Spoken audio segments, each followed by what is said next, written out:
Tech billionaires are building bolt holes in New Zealand because they now fear social collapse or nuclear war. So what do they know that we don't? Attracted by a remote first-world country that has the potential to be self-sufficient and is on no one's list of nuclear targets, the super-rich kings of Silicon Valley and Wall Street are buying up vast tracts of its land, in anticipation of the day when they may need to live there. What the catastrophe will precisely be remains unclear, but possibilities included a devastating asteroid impact, giant earthquake, nuclear war, civil war, pandemic, zombie invasion and the second coming. Tellingly, the geeks of Silicon Valley appear to be most worried that it will be a struggle between rich and poor in a world economy turned upside down by new technology, with them as the main targets. The row in New Zealand involves scores of mega-rich Americans but has specifically centered on Peter Thiel, the billionaire founder of the internet payment system PayPal and an early investor in Facebook.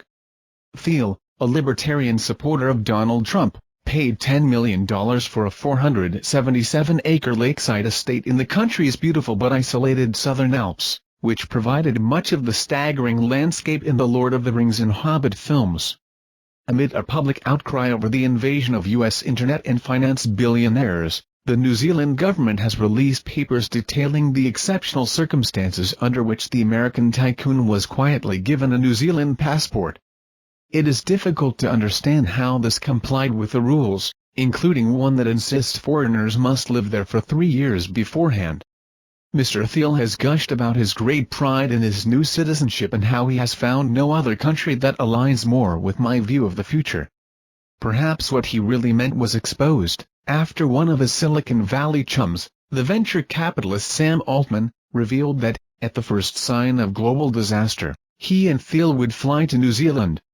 Other uber-rich Americans who have recently bought homes there include the billionaire hedge fund pioneer Julian Robertson and the Hollywood film director James Cameron.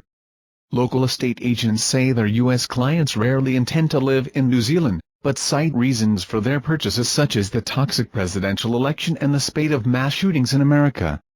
In the first 10 months of last year, foreigners, mainly Australians and Americans, bought nearly 1,400 square miles of land there, more than 4 times what they bought in the same period the previous year. Post-apocalypse design for the Money No Object Brigade tends to involve creating a home with a huge bomb-proof basement.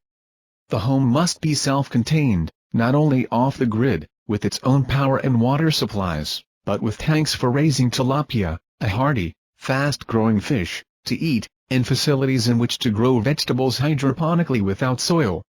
Naturally, property developers are eagerly capitalizing on such concerns. The Survival Condo Project, a former underground nuclear missile silo in Kansas, has been converted into a 15-story luxury apartment complex with a pool, gym, classroom and a miniature hospital. It also has ground-level security cameras, electric fences, an on-site armory, a sniper post and even a prison cell in which to put unwanted visitors. Instead of windows, giant LED screens show live pictures of the prairie above.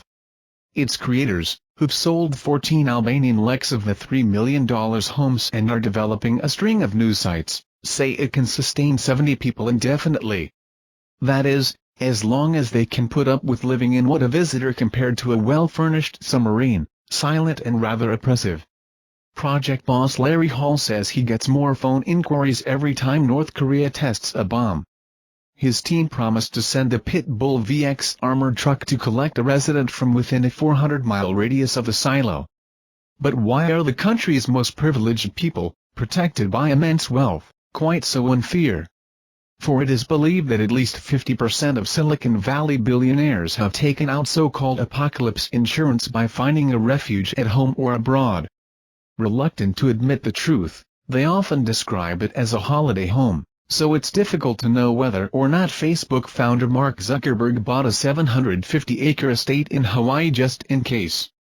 Certainly, Reddit founder Mr. Huffman claims he's a pretty good leader who will probably be in charge, or at least not a slave if civilization falls to pieces. For these great Silicon Valley egalitarians fear that if society collapses, vengeful mobs will look for the super-rich. And, in particular, for the tech wizards whose robots and artificial intelligence systems are taking humans' jobs.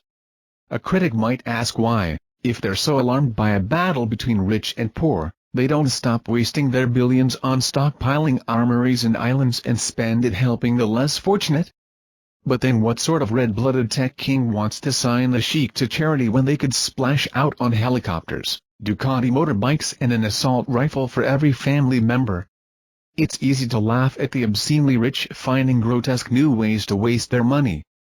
But it's undeniably disconcerting when it's the lords of our digital age. After all, everyone in Silicon Valley claims they want to save the world, not run away from it.